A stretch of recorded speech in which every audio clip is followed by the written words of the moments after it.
Hello friends, study with Manish में आपका स्वागत है। Today we will start real number which is a part of number system. As we know, in class 9th we study about real number, especially about irrational number. Today in this chapter we shall continue our discussions on real number.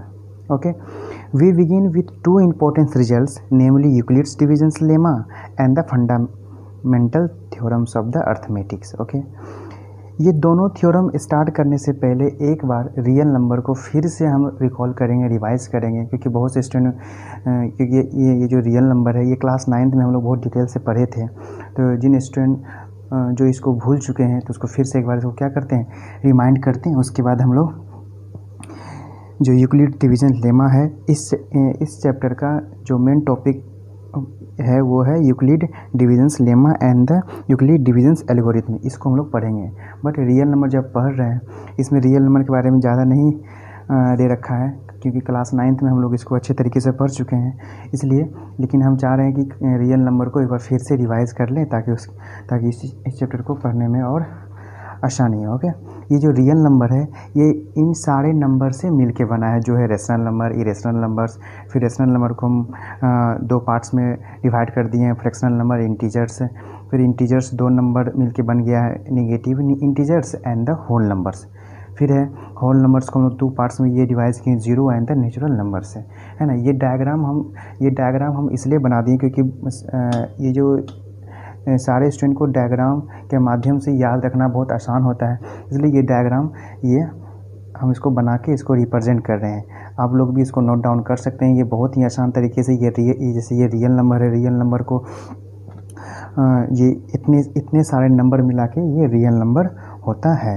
तो one by one करके हम लोग discuss करेंगे। जैसे ये मेरा natural number किसको बोलते हैं, हम लोग बचपन से पढ़ते आ रहे हैं। नेचुरल नंबर 1 2 3 4 5 6 7 8 9, 1 से लेकर 9 तक के नंबर को हम लोग नेचुरल नंबर बोलते हैं, है ना। और ये जीरो और ये जीरो, नेचुरल नंबर और ये जीरो मिलके मेरा क्या बन जाता है, होल नंबर। जैसे 0 1 2 3 4 5 8 9 तक ये मेरा होल नंबर हो जाता है। अब आते हैं निगेटिव इंटीजर कौन सा है। तो निगेटिव इंटीजर जैसे हम लोग क्लास 9 में भी नंबर लाइन में पढ़ चुके हैं, -3 -2 -1, ये जितने भी नंबर निगेटिव साइन के साथ आता है वो मेरा निगेटिव इंटीजर्स कहलाता है। और ये हमारा है ऊपर में इंटीजर्स। ये क्या है, ये निगेटिव इंटीजर्स और होल नंबर्स ये सारे मिलके क्या बनाता है, इंटीजर बनाता है। इंटीजर्स में निगेटिव नंबर भी आ गया, जीरो भी आ गया और काउंट नेचुरल नंबर भी आ गया। जैसे हम लोग लिखते हैं -3 -2 -1 0 1 2 3 4, इस तरह से जो लिखते हैं वो मेरा इंटीजर्स कहलाता है। फ्रैक्शनल नंबर जो हम लोग फ्रैक्शन में लिख सकते हैं, जैसे 2/3 4/3, इसको हम लोग लिख सकते हैं। उसके बाद आता है रेशनल नंबर ये कौन सा हो गया। तो रेशनल नंबर के बारे में सिंपल सा डेफिनेशन हम लोग क्लास 7 8 9 से पढ़ते आ रहे हैं। क्या पढ़ते आ रहे हैं, a number which can be write p/q format and q does not equal to 0 and p/q its coprime number is 1। p/q जो होना चाहिए वो को प्राइम नंबर में होना चाहिए। अब बहुत से स्टूडेंट पूछेंगे कि को प्राइम नंबर क्या है। तो को प्राइम नंबर वैसा नंबर होता है जिसका कॉमन फैक्टर जो होता है वो 1 से ज़्यादा नहीं होना चाहिए। और अब बात आता है इरेशनल नंबर कौन सा है। तो इरेशनल नंबर वैसा नंबर जो रेशनल ना हो, जैसे √3, जैसे हम लोग बोल सकते हैं यहाँ √3 √2, ये सब हमारा क्या है, रेशनल नंबर है। ये मेरा जो इरेशनल नंबर है। और ये मेरा जो रेशनल नंबर है इसको हम लोग p/q के फॉर्मेट में लिख सकते हैं। q हमारा नॉट इक्वल टू 0 होगा और p/q जो हमारा वो को प्राइम नंबर होगा, है ना, को प्राइम नंबर ये होगा। ठीक है। अब यूक्लिड डिवीजन लेमा स्टार्ट करने से पहले एक वर्ड आ जाता है लेमा। ये क्या है, क्योंकि बहुत से स्टूडेंट तो यूक्लिड का नाम क्लास 9 में या क्लास 7 में भी हम लोग सुन चुके हैं। यूक्लिड जो ज्योमेट्री के फील्ड में बहुत ज़्यादा इनका कॉन्ट्रीब्यूशंस है। डिवीज़न हम लोग जान ही रहे हैं, डिवाइड करना है ना। लेमा क्या है, बहुत से स्टूडेंट यहाँ पे कंफ्यूज रहते हैं। और इस लेमा वर्ड को बहुत से टीचर बताते भी नहीं, क्योंकि इसका यूजेस भी नहीं होता है। लेकिन जब बुक में दे रखा है तो इसको अंडरस्टैंडिंग हो जाने से एक बेसिक अंडरस्टैंडिंग हो जाता है। तो लेमा के बारे में पहले पढ़ते हैं। लेमा क्या है। तो lemma is a proven statement use for the providing another statement. Lemma क्या है, लेमा एक प्रूवन स्टेटमेंट होता है जो किसी स्टेटमेंट को प्रूव करने में हम लोग इसका यूज करते हैं, है ना। चलिए अब क्या है Euclid divisions lemma. Euclid division lemma क्या है, ये तो यूक्लिड तो जान ही रहे हैं, डिवीजन मतलब ये डिवाइड करना, लेमा मतलब जो लेमा मीन्स क्या है, ऐसा स्टेटमेंट जिसको यूज़ करके हम दूसरा स्टेटमेंट को क्या करेंगे, प्रूव करेंगे, है ना। अब इस टॉपिक का जो इम्पोर्टेंट सेशन हो गया वो अब स्टार्ट हो गया। इससे पहले जो हम लोग चले थे ये बेसिक चले थे, रियल नंबर के बारे में पढ़े, ये रियल नंबर हम क्लास 9th में भी पढ़ चुके हैं, है ना। अब जो यूक्लिड डिवीजन्स लेमा है इसके बारे में पढ़ते हैं ना। फॉर एनी, ये वीडियो ज़्यादा लंबा ना हो इसलिए हम लोग इसको पहले ही नोट डाउन कर लिए, ताकि बोल के लिखना इसमें काफ़ी समय लगेगा और वीडियो लंबा हो जाएगा, है ना। अब देखिए यूक्लिड डिवीजन्स लेमा क्या है, for any two given positive integers. अब देखिए अब यहाँ पे इंटीजर्स वर्ड आया, यहाँ पॉजिटिव वर्ड्स आया, तो यहाँ एक स्टूडेंट को एक फीलिंग्स आना चाहिए, इंटीजर क्या, तो पॉजिटिव इंटीजर्स कहने का मतलब जो पॉजिटिव नंबर होगा, है ना। पॉजिटिव नंबर लिए a and b, there exists unique whole number q and r such that. अगर इतना सारा चीज़ रहेगा तो क्या रिलेशन बनाएगा, a equal to b Q plus are, where are जो है वो जीरो के इक्वल हो सकता है या जीरो से बड़ा हो सकता है, लेकिन बी से छोटा होगा, है ना। इतनी सारी बातों को जब स्टूडेंट देखता है तो वो इरिटेट हो जाता है, उसको लगता है क्या ए बी के फॉर्मेट हम लोग पढ़ रहे हैं, समझ में कुछ भी नहीं आ रहा है ना। तो इसी चीज़ को सॉल्व करने के लिए जो है हम एक एग्जांपल लेंगे, एग्जांपल के माध्यम से इसको सीखेंगे, तो ये बहुत अच्छे से अंडरस्टैंडिंग, क्योंकि इस सारे टर्म को, ये जो टर्म है इसी से जो इसको समझना बहुत ज़रूरी है, इसलिए जब इसको हम समझा रहे हैं तो बिल्कुल ध्यान से इस लेक्चर को ध्यान से सुनिए, क्योंकि अगर ये समझ में आ गया, ये जो कंडीशंस है अगर ये समझ में आ गया तो ये पूरा चैप्टर बहुत आसान लगेगा, नहीं तो ये बिल्कुल भी समझ में नहीं आएगा, क्योंकि ये इस चैप्टर में जो अच्छे लेवल का जो क्वेश्चंस बनता है वो इसी कॉन्सेप्ट से बनता है। तो ये क्या लिखा हुआ है इसको बिल्कुल अच्छे से फील करेंगे, जब ये फील हो जाएगा तो ये अच्छे तरीके से हम लोग इसको सीख सकते हैं। ये क्या लिखा हुआ है, a equal to b Q plus r, इसलिए ध्यान से सुनना, अभी 2-4-5 मिनट में ये टॉपिक क्लियर होगा, इसलिए इसको ध्यान से सुनना है, क्योंकि अभी जो क्वेश्चन हम लोग करेंगे डिफ़िकल्ट लेवल का, वहाँ पे इस चीज़ का यूज़ होगा, है ना। ए इजकल टू क्या है, B Q plus are, where are जो है वो जीरो से बराबर हो सकता है या बड़ा हो सकता है, लेकिन बी से छोटा होगा। अब ए बी क्यू ये सब क्या है, तो यहाँ पे लिखा हुआ है वी कौन, ए क्या है आपका डिविडेंड है ना। अभी डिविडेंड, अब यहाँ पे बहुत से बच्चे को डिविडेंड भी नहीं समझ में आ रहा होगा, तभी आगे जाके एक एग्जांपल लेंगे, उसके माध्यम से सीखेंगे। अभी ये जान लेते हैं कि यहाँ पे ए क्या है, ए मेरा डिविडेंड है, बी मेरा डिवाइज़र है ना, डिवीज़र है, बहुत से स्टूडेंट को डिवीज़र भी नहीं समझ में आ रहा होगा, है ना, बहुत को आ भी रहा होगा, बी एज ए डिवीज़र। यहाँ पे फिर क्यू क्या है, क्यू मेरा क्वोशिएंट है ना, और आर मेरा रिमाइंडर है। जब ये इतनी सारे कंडीशंस को फॉलो करता है तो ये कंडीशंस भी फॉलो होगा। अब यहाँ से थोड़ा फिलिंग्स जागेगा, डिविडेंड इजकल टू क्या होता है, तो divisor into quotient plus remainder, है ना।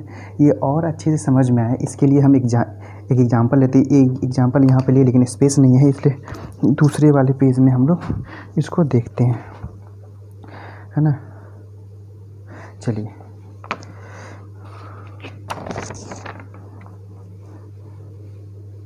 जैसे ये एग्जांपल है, a equal to b Q plus are, where r equal to greater than और equal 0 and less than b, है ना।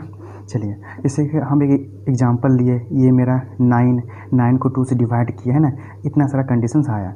अब यहाँ पे समझेंगे, इस एग्जांपल के माध्यम से समझेंगे कि मेरा कौन क्वोशिएंट है, कौन डिविडेंड है, कौन डिवाइज़र है और कौन मेरा रिमाइंडर है ना। जिस नंबर में हम डिवाइड करते हैं उसको डिवाइडेंड बोलते हैं। क्या बोलते हैं, डिवाइडेंड। तो यहाँ पे ए जो है वो मेरा 9 को रिप्रेजेंट कर रहा है, जिस नंबर में हम डिवाइड करते हैं वो मेरा डिविडेंड कहलाता है, इसलिए मेरा ये जो डिविडेंड है वो मेरा यहाँ पे 9 है, क्योंकि 9 में ही हम डिवाइड कर रहे हैं। ओके, फिर बी क्या है, बी मेरा डिवाइज़र, जिस नंबर से डिवाइड किया जाता है उसको डिवाइज़र बोला जाता है। यहाँ पे हम 2 से डिवाइड कर रहे हैं, इसलिए मेरा डिवाइज़र क्या हो जाएगा, 2 हो जाएगा, है ना। और जितनी टाइम्स में डिवाइड करते हैं, जैसे 2 को 4 टाइम्स में हम डिवाइड किए, तो ये जो 4 है वो मेरा क्वोशिएंट हो जाएगा, जिसको हम लोग क्यू से डिनोट करते हैं। और जो रेस्ट बच जाता है उसको हम लोग रिमाइंडर बोलते हैं। है ना। यहाँ तक समझ में आया। एक बार फिर से इसको बोलते हैं क्योंकि इसी चीज़ को समझना इस चैप्टर का की पॉइंट है। हम यहाँ पे बता दे रहे हैं कि जब हम इस चीज़ को स्टार्ट कर रहे हैं तो जब हम क्वेश्चंस करेंगे तो क्वेश्चंस भी ये बताते चलेंगे कि कौन सा क्वेश्चंस बोर्ड के एग्जामिनेशंस के पॉइंट ऑफ व्यू से इम्पोर्टेंट है, कौन सा नहीं है। इसलिए जब हम ये बोल देंगे कि ये जो चीज़ ये बोर्ड के पॉइंट ऑफ व्यू से इम्पोर्टेंट है या बोर्ड के एग्ज़ाम में आता है या पूछा जाता है तो उसको आप वीवीआई कर लेना, नोट डाउन कर लेना, है ना। जैसे कि अभी इस चैप्टर के बारे में बोल रहे हैं, इस चैप्टर में इसी चीज़ को समझना बहुत ही ज़रूरी है। अगर इसको नहीं समझे तो इस चैप्टर का जो इम्पोर्टेंट क्वेश्चन है वो बनेगा ही नहीं, है ना। तो फिर से एक बार देखते हैं a equal to b Q plus r क्या है। तो ए मेरा डिविडेंड है ना, जो यहाँ पे लिखा हुआ है। बी मेरा डिवाइज़र है जिससे हम लोग डिवाइड करते हैं। क्यू मेरा जितने टाइम्स में हम लोग डिवाइड करते हैं। और 1 क्या है मेरा रिमाइंडर है। अच्छा, अब क्या देखते हैं क्या ये इस इक्वेशंस को फॉलो करता है। 9 जो है, क्योंकि 9 मेरा क्या है डिविडेंड है, क्या ये जो कंडीशन इसको फॉलो किया क्या, देखते हैं फॉलो करता है कि नहीं। अच्छा 9 यहाँ पे रखते हैं, है ना। अब यहाँ पे हम लोग ये मेरा डिविडेंड क्या है 9 है, तो 9 के ये डिविडेंड के प्लेस पे 9 लिख दिए। अच्छा अब डिवाइज़र कितना है मेरा 2 है, 2 दे दिए, है ना। और इनटू, है ना, क्वोशिएंट मेरा क्या है 4 है, चलो 4 दे दिए, है ना। और मेरा क्या है प्लस, तो प्लस दे दिए। रिमाइंडर कितना है 1 क्या इसको सॉल्व करने से 9 आ रहा है क्या, देखते हैं। 2 4 = 8 और +1 9, ये है प्रूफ हो रहा है। ये यूक्लिड डिविजन्स लेमा जो है ये हर डिविजन्स वाले रूल में क्या होगा फॉलो होगा। ओके हाँ। अच्छा, अब इसको समझना बहुत ज़रूरी है, बहुत से स्टूडेंट इसको समझता भी नहीं है ना। अब यहाँ पे क्या बोला कि ये मेरा जो आर क्या है, आर मेरा रिमाइंडर है। क्या है मेरा ये आर रिमाइंडर है। रिमाइंडर जो है वो बोला या तो 0 हो सकता है, यहाँ पे क्या लिखा हुआ है ग्रेटर देन और इक्वल। ग्रेटर देन इक्वल का मतलब या तो ग्रेटर मतलब कि 0 से बड़ा हो सकता है, या वो यहाँ इक्वल का मतलब या वो बराबर हो सकता है। या तो आर जो है 0 हो सकता है, तो हम लोग कभी कभी देखते हैं, जैसे मान लो ऐसे ले लेते हैं, ये मान लो ये 4 है, ये 8 है ना। अगर 2 से डिवाइड करेंगे तो कैंसिल आउट, ये माइनस दे देंगे तो क्या जगह 0, आर का भी 0 भी हो सकता है ना। फिर क्या ग्रेटर देन 0, या 0 से बड़ा हो सकता है, बट लेकिन वो क्या होगा बी से छोटा होगा। बी मेरा क्या है, बी मेरा क्या है, बी मेरा डिवीज़र है। मतलब आर हमेशा ये डिवाइज़र से छोटा होगा। इस बात को अच्छे तरीके से फील करना है, क्योंकि हम बार बार बोल रहे हैं कि इसी सारे कंडीशंस को यूज़ करके हम इस चैप्टर के अच्छे लेवल के क्वेश्चंस कर पाएंगे। इसलिए इसको अच्छे से अंडरस्टैंडिंग करना बहुत ज़रूरी है। क्या है कि यहाँ तो ये वाला कंडीशन तो समझ में आया कि आर जो है वो 0 हो सकता है या 0 से बड़ा हो सकता है, 0 से बड़ा हो सकता है। यहाँ देखिए भी यहाँ पे 1 आ गया। अब लेकिन ये बी से छोटा होगा। बी मेरा क्या है, तो बी मेरा डिवाइज़र है। अब बी ए ये सब नहीं समझ में आ रहा था, आप पिक्चर के माध्यम से इस वैल्यू को ही समझिए, है ना। बी क्या है मेरा, तो बी मेरा डिवाइज़र है। क्या है मेरा डिवाइज़र। ये जो रिमाइंडर है हमेशा इससे छोटा होगा। अब ये सवाल स्टूडेंट यहाँ पे कर सकता है क्यों छोटा होगा। छोटा इसलिए होगा, अगर देखो अभी क्या यहाँ 1 है तो यहाँ पे ये रिमाइंडर हुआ। अगर जस्ट इमेजिन कर लो कि ये यहाँ पर अगर 2 होता, अगर यहाँ पे कितना बचता 2 होता, तो ये 1 टाइम्स में डिवाइड हो ही जाता, 1 टाइम्स में डिवाइड हो ही जाता। अगर यहाँ मान लो 4 होता, ये तो 2 टाइम्स में डिवाइड हो ही रहा था। इसलिए यहाँ बोला जाता है कि ये जब भी यहाँ पर रिमाइंडर जो होता है वो हमेशा डिवीज़र से छोटा होता है। अगर बी ए ये सब नहीं समझ में आ रहा है तो इतना ही समझिए कि रिमाइंडर जब भी होगा तो यहाँ वाले नंबर से यहाँ वाले जिससे हम लोग डिवाइड करते हैं उससे हमेशा छोटा ही होगा। इस बात को अच्छे तरीके से समझना है, ठीक है। क्योंकि अभी जो अच्छे लेवल का जो क्वेश्चंस होगा उसमें आपको ये समझ में आएगा कि वहाँ पे क्या कर रहे थे ना। समझ में आ गया, नहीं समझ में आएगा तो कमेंट में कर सकते हैं, इसको बाद में फिर से समझा दिया जाएगा, है ना। इतना सारा। अब यहाँ से हमको क्या फॉर्मूला बन के आया, क्योंकि अब इस फॉर्मूले को ध्यान रखना बहुत ज़रूरी है, क्योंकि अब इस फॉर्मूले के पॉइंट ऑफ व्यू से भी ढेर सारा क्वेश्चन बनता है। इसमें आपको क्या इसमें 4 टर्म है, 1 2 3 4, है ना। Dividend, divisor, quotient and remainder. अब आपको एग्जाम में क्या करेगा, इसमें से कोई 3 टर्म दे देगा वो, है ना। 3 टर्म दे देगा और बोलेगा चौथा टर्म निकालने के लिए। जैसे फॉर एग्जांपल एक एग्जांपल हम यहाँ पे लिए हुए हैं ना। क्या ये बोल रहा है, a number when divides by 73 gives 34 as a quotient and 23 as a remainder, find the number, है ना। वो नंबर पूछ रहा है नंबर क्या है ना। तो हम कई बार अपने स्टूडेंट को बोल चुके हैं, है ना, क्या कि जब भी इस तरह का क्वेश्चन होता है तो जो जो गिवन होता है उसको सबसे पहले लिखते हैं, ताकि जो माइंड मुझे एक रिलैक्स फील हो। जैसे यहाँ पे क्या क्या दे रखा है, हियर डिवाइज़र इज दे रखा है 73, क्योंकि यहाँ बोला है कि वो डिवाइडेड बाय 73, जिससे हम लोग डिवाइड करते हैं उसको डिवाइज़र बोलते हैं, ये डिवाइड है ना। फिर यहाँ बोला क्वेश्चन वो कितना बचा है, क्वेश्चन मेरा 34 बचा है ना। एंड रिमाइंडर कितना है रिमाइंडर, है ना। तो by the Euclid divisions lemma में हम लोग क्या पढ़े हैं, है ना, dividend equal to divisor into quotient plus remainder, है ना, यही पढ़े हैं ना, यही पढ़े हैं। चलिए, तो फिर हम लोग यहाँ पे क्या कर सकते हैं, ये 73, ये डिवाइजर मेरा 73 है और क्वोशिएंट मेरा 33 है, और ये मेरा क्या होता है प्लस रिमाइंडर होता है 20। जब इसको मल्टीप्लाई करेंगे 2482 प्लस 23, आंसर विल बी 2505, है ना। Hence the required number is 2505, है ना। ये मेरा हो गया क्लियर। इस कॉन्सेप्ट से ये हम पहले ही बता रहे थे कि जो है ना, हर टॉपिक से जो जो इम्पोर्टेंट क्वेश्चन एग्जाम में बोर्ड एग्जाम में पूछा जाता है वो सब हम पहले ही मेंशन करते चलेंगे। हम अभी ये बोले कि इसको समझना बहुत ज़रूरी है ना, क्योंकि अभी अच्छी लेवल का क्वेश्चन इससे बनता है। फिर बोले अगर इसका जो रिलेशन है उसको ध्यान में रखना बहुत ज़रूरी है। बहुत से बच्चे भूल जाते हैं कि यहाँ डिवाइडेंट था कि डिवाइज़र था, है ना। यहाँ पे ये डिवाइज़र था या डिविडेंड था, इसको अच्छे से ध्यान में नोट डाउन करके माइंड में इसको फिट करना है और क्वेश्चंस प्रैक्टिस करके इसको याद करना है। याद तभी होगा जब ये क्वेश्चंस प्रैक्टिस ज़्यादा से ज़्यादा होगा, है ना। अब इस चैप्टर का जो इम्पोर्टेंट टॉपिक है वो है यूक्लिड डिविजन्स एल्गोरिदम, है ना। यहाँ पे फिर यूक्लिड तो हम लोग जान ही रहे हैं, है ना, किसी साइंटिस्ट का नाम है ना।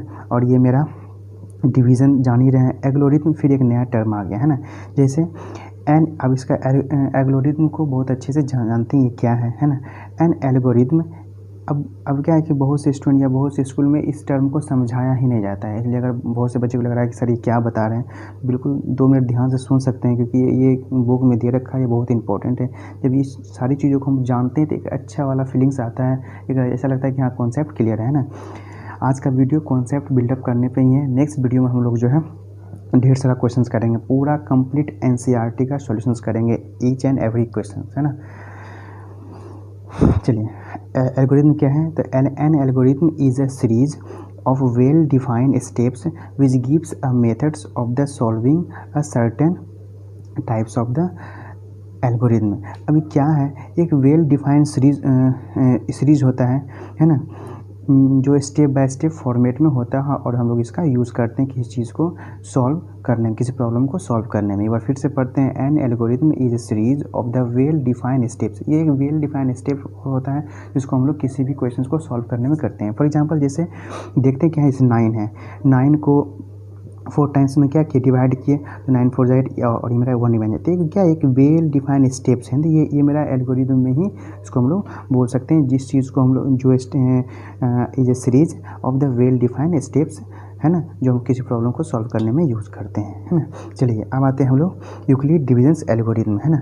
इसको हम लोग सक्सेसिव डिविजन्स मेथड भी बोलते हैं, लेकिन ये ज़्यादा इसी नाम से फेमस है। आपको क्वेश्चन जो देखने को मिलेगा ये डिविजन्स एल्गोरिथम कह के ही देखने को मिलेगा, है ना। लेकिन फिर भी कहीं कभी पूछ देता है सक्सेसिव डिविजन्स मेथड से, तो बहुत से स्टूडेंट वहाँ पर कन्फ्यूज़ कर जाते हैं, क्योंकि ये इसको बहुत से टीचर लोग मेंशन भी नहीं करते। यहाँ पर लिख दिए हम यहाँ पे साइड में, है ना।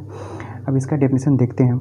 It is a technique to compute the HCF of the 2 given positive integers say and b, है ना, a greater than b in the following steps, है ना। इसमें क्या है, डिविजन्स एल्गोरिथम क्या है, इसमें हम लोग एचसीएफ निकालते हैं। क्या निकालते हैं हम लोग, एचसीएफ निकालते हैं डिविजन्स के मेथड से, है ना।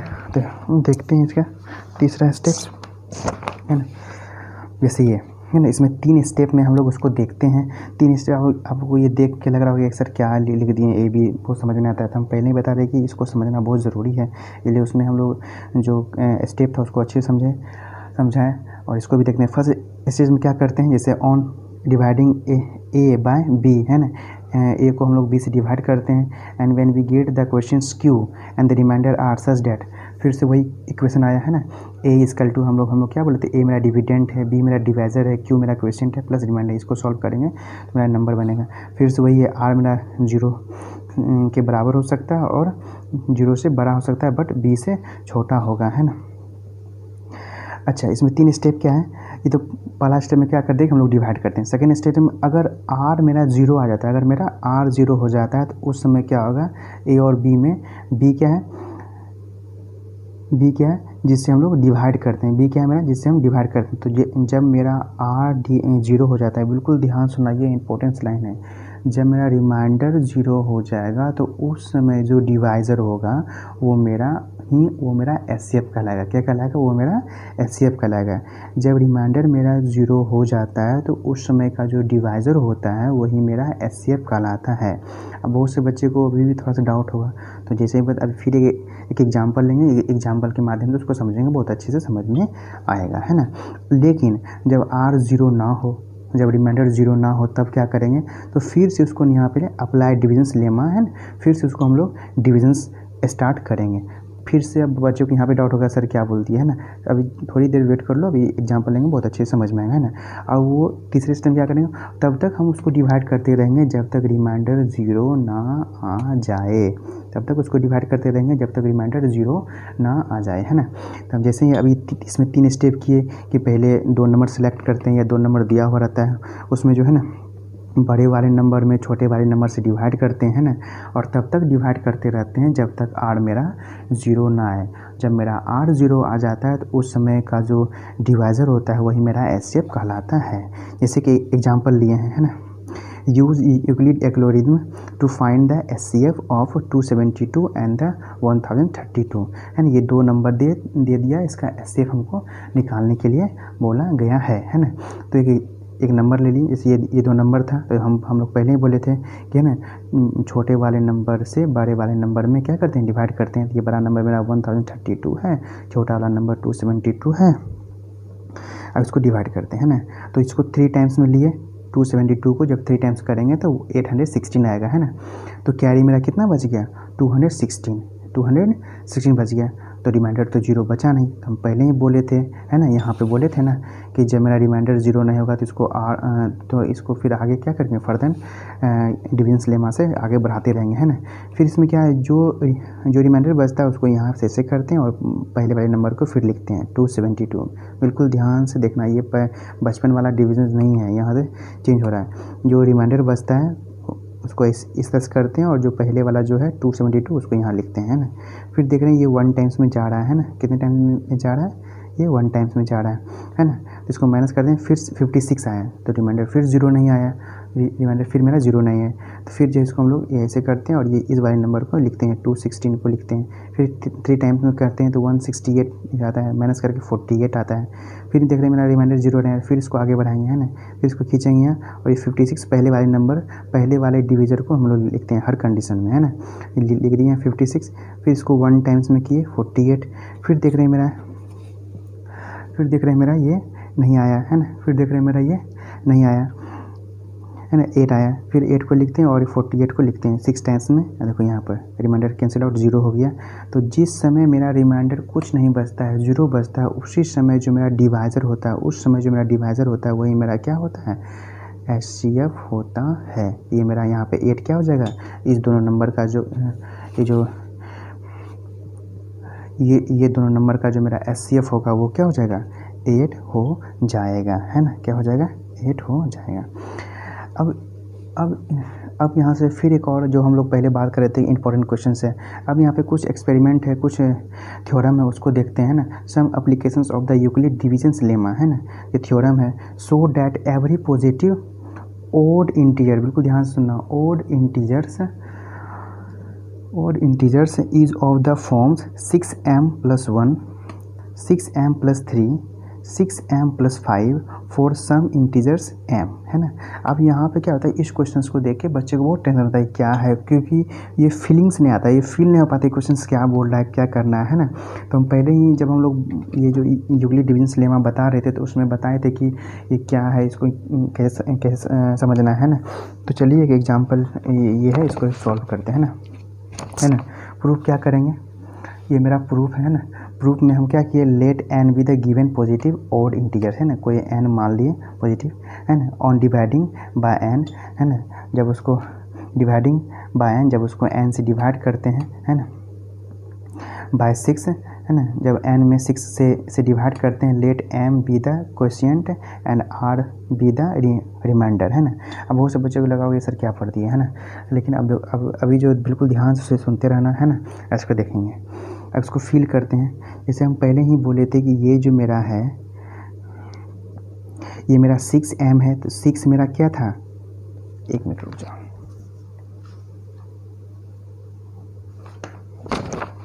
है ना। हम पहले ही बोले थे कि ये जो मेरा डिविडेंड होता है, ये मेरा डिवाइज़र होता है, ये मेरा क्वोशिएंट होता है और ये मेरा रिमाइंडर होता है ना। और r जो है वो हमेशा b से छोटा होना चाहिए। r क्या है, b से हमेशा छोटा होना चाहिए। उसी तरह अब देखो यहाँ पे क्या है, मेरा 6 मेरा क्वोशिएंट है ना, इसे सॉरी 6 मेरा डिवाइज़र है और m मेरा क्वोशिएंट है, m मेरा क्वोशिएंट है और r मेरा रिमाइंडर है। तो r हमेशा डिवाइज़र से छोटा होता है। r क्या होता है, हमेशा डिवाइज़र से छोटा होता है। तो इसलिए यहाँ देखो, यहाँ पे मेरा डिवाइज़र कितना था, 6, इसलिए हम क्या लिखे, r जो है greater than equal but less than 6 से छोटा होगा। इस चीज़ को अगर समझ गए तो ये क्वेश्चन समझ में आएगा, नहीं तो नहीं समझ में आएगा। एक बार फिर से बोलते हैं, बिल्कुल ध्यान से सुनना। ये जो क्वेश्चन बोला था 6 + m ये r, है ना, तो हम इसको क्या माने, हम लोग इसको n = इतना माने। ये जो 6m + r क्या है, ये 6m + r, ये मेरा 6 डिवाइज़र है, m मेरा क्वोशिएंट है और r मेरा रिमाइंडर है। यहाँ सिर्फ ध्यान देने वाली बात ये है कि r को हम r का वैल्यू क्या ले सकते हैं। तो r का वैल्यू हमको इतना मालूम है कि हम लोग कितना भी ले सकते हैं, सिर्फ शर्त इतना है कि उसमें वो डिवाइज़र से छोटा होना चाहिए। तो इसलिए हम लोग क्या लिख दिए, लेस देन 6। क्यों, क्योंकि डिवाइज़र मेरा 6 था, तो लेस देन 6 होता है। 6 वो 0 हो सकता है, 1 हो सकता है, 2 हो सकता है, 3 हो सकता है, 4 हो सकता है, 5 हो सकता है, लेकिन 6 नहीं हो सकता, क्योंकि 6 होएगा तो ये तो डिवाइडिंग हो जाएगा, है ना। तो इसलिए हम लोग लिखे हैं नेक्स्ट स्टेप में n = 6m + r, where r कहाँ तक जा सकता है। r हम बोले थे, r का कंडीशन हम लोग पहले ही बोले थे कि जो रिमाइंडर होता है वो डिवाइज़र से हमेशा छोटा होता है। अब बहुत से बच्चों को यही स्टेप नहीं समझ में आता। ये मेरा डिविडेंड है, ये मेरा डिवाइज़र है, ये मेरा क्वोशिएंट है, ये मेरा रिमाइंडर है। तो रिमाइंडर हमेशा डिवाइज़र से छोटा होता है। तो डिवाइज़र मेरा 6 है, उससे हमेशा छोटा होगा। तो कहाँ तक हो सकता है, 0 हो सकता है, 1 हो सकता है, 2 हो सकता है, 3 हो सकता है, 4 हो सकता है, 5 हो सकता है ना। इतना सारा वो हो सकता है, ठीक है ना। तो यहाँ पे हम लोग 6 स्टेप तक लिख सकते हैं, n = 6m। ये हो सकता है जब ये कब होगा, जब मेरा रिमाइंडर 0 होगा। 6m कब होगा, जब मेरा रिमाइंडर 0 होगा। दूसरे स्टेप में क्या हो सकता है, 6m + 1 जब मेरा ये रिमाइंडर 1 होगा। तीसरे में क्या हो सकता है, 6m + 2 जब मेरा रिमाइंडर 2 होगा। उसी तरह ये 3, 4 एंड 5, इतना सारा वो कंडीशंस बन सकता है ना। तो इसमें क्या पूछा, इसमें हम लोग को पूछा है ओड। इसमें क्या पूछा है, ओड। तो इसमें कैसे पहचानेंगे कौन सा ओड है, कौन सा इवन है। तो प्लस वाले के बाद देखना है कि किसमें ओड नंबर है, कौन इवन नंबर है। तो यहाँ पे हम लोग, तो यहाँ पे देख रहे हैं, यहाँ पे मेरा इसमें तो +0 था, तो ओड होगा नहीं। इसे यहाँ देख रहे हैं 1, 3 और ये 5, ये मेरा ओड नंबर है, 1, 3 और 5, है ना। बाकी सब क्या है, 6m + 2, 6m + 4, है ना, 6m + 2 और 6m + 4, ये सब मेरा इवन वैल्यू है। क्या है, मेरा इवन वैल्यू है। तो ऑड यहाँ अगर यहाँ इवन पूछा तो ये आंसर होता। यहाँ क्या पूछा है, ऑड पूछा है, तो ऑड में क्या देंगे, 6m + 1, 6m + 3, 6m + 5 for the some integers number, है ना। हम जैसे कि पहले ही हम जब बात कर रहे थे, इसको हम बार बार बोल रहे थे, इसको समझना बहुत ज़रूरी है। यहाँ पे b, यहाँ जो r है वो हमेशा b से छोटा होगा। b क्या था, b मेरा डिवाइज़र था। अभी उस समय यहाँ पे नहीं समझ में आ रहा कि b a b, अब तो यहाँ पे नंबर दे रखा है ना, 6m, तो 6 मेरा डिवाइज़र है, m मेरा क्वोशिएंट है ना, r मेरा रिमाइंडर है और यहाँ पे n मेरा डिविडेंड है। तो समझ में आ गया होगा, नहीं है एक बार फिर से जल्दी से रिकॉल कर देते हैं। 6m + r का मतलब ये हुआ कि r हमेशा डिवाइजर से छोटा होगा। डिवाइजर मेरा 6 है तो उससे छोटा मतलब 5 तक ले सकते हैं, 0 से लेकर 5 तक। तो 6m से लेके हम लोग 5 तक लिखेंगे। 6m + 0 तो +0 तो लिखने का कोई मतलब नहीं है, इसलिए हम लोग यहाँ 6m लिखें। 6m + 1 हुआ, 6m + 2 हुआ, 6m + 3 हुआ, इस तरीके से, है ना। तो इस तरीके से रियल नंबर का फर्स्ट चैप्टर का सारा कॉन्सेप्ट यहाँ पे बता दिया गया है। अब क्या होगा कि इससे आप जो है आप लोग को एक्सरसाइज बनना शुरू होगा। नहीं बनेगा तो हम कल से क्या करेंगे, NCERT का सारा क्वेश्चंस क्या करेंगे, सॉल्व करेंगे। तो इस चैनल के साथ बने रहिए, है ना। ज़्यादा से ज़्यादा लोगों को शेयर कीजिए ताकि लोगों को पता चले कि पूरा NCERT का सॉल्यूशंस इस चैनल पे कराया जा रहा है। Okay, thank you so much for joining us.